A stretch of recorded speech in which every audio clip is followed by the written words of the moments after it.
ሰላም ሰላም ክቡራንና ክቡራት እንደምን አላችሁ? ሐኪም ዳዊት መንገሻ ነኝ። የዘዌ የባህል ሕክምና ዋና ሐኪም እንዲሁም የሎሚ የባህል ሕክምና ረዳት ሐኪም ነኝ። ዛሬ በፊስቱላ ለሚሰቃዩ ወገኖቻችን መድኃኒት ይዤ ቀርቤያለሁ። ፊስቱላ ማለት ምንድን ነው ካል በሶስት ነገር የሚመጣ የፊንጢጣ ዳር እንዲሁም የማህፀን አካባቢ የማህፀን በር አካባቢ የሚከሰት መጥፎ በሽታ ነው። እነሆ ግብአቶቹን አዘጋጅቻቸዋለሁ።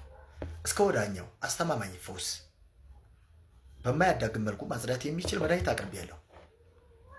ኑ በፊስቱላ የተጨነቃችሁ ወገኖቻችን መታችሁ መፈወስ ትችላላችሁ። ፊስቱላ የመምጫ መንገዱ ምንድን ነው ካላችሁ፣ አንደኛው ወላድ እህቶቻችን እናቶቻችን ከልክ በላይ ማማጥ፣ የማህፀን ጥበት ከልክ በላይ በሚያምጡ ሰዓት በማህፀን ጥበት አማካኝነት የፊንጢጣ ቱቦ አብሮ ይጎዳል።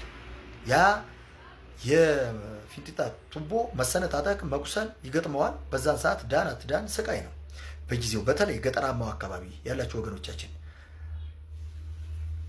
በአካባቢው የጤና ተቋም ለመድረስ አስቸጋሪ ይሆናል። ምጡ ይጠናል፣ ማህፀንም ጥበት ይኖራል፣ አላግባብ ቁስለቱ ይከሰታል፣ አላግባብ የፊንጢጣ ቱቦም አብሮ ይቆስላል።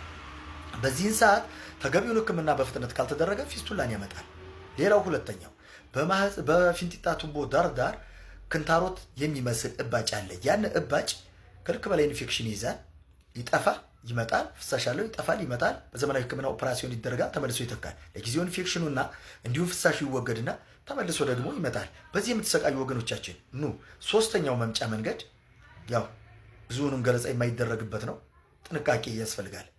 በሴክስ አማካኝነት የሚመጣ ህገወጥ ወሲብ ሊያመጣው ስለሚችል ጥንቃቄ ያስፈልጋል። ያም ሆነ ይህ ሶስቱንም የገለጽኩበት መንገድ በፊንጢጣ የሚሆን በማህፀን አካባቢ ፊስቱላ ለገጠማችሁ ወገኖቻችን አልድን ብሎ የሚያሰቃያችሁ ኢንፌክሽኑ የሚመላለስባችሁ ወገኖቻችን የምትሰቃዩ ካላችሁ በዘዌና በሎሚ የባህል ሕክምና ድርጅት ግብአቶቹን አዘጋጅተናል። አስተማማኝ መፍትሄ እስከ ወዳኛው ማጥፋት የሚችል ፊስቱላን ማጽዳት የሚችል መድኃኒት አዘጋጅተናል።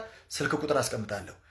ስልክ ቁጥር 0921063333 እንዲሁም 0948282333። አድራሻ አዲስ አበባ ኮተቤ ብረት አጥርጎን መብራት ኃይል ፊት ለፊት 02 ማለት ነው። ሌላው ደግሞ ደብረ ብርሃን በሰሜን ሸዋ ዞን ደብረ ብርሃን ከተማ ያም ቀበሌ 02 ወደ አቡነ ጎርጎርዮስ ትምህርት ቤት በሰፊው ኮብል ወረድ ብትሉ ታገኙናላችሁ። ሐኪም ዳዊት መንገሻ ነኝ። ክብር ለታላቋ ኢትዮጵያ። አመሰግናለሁ። ክበሩ።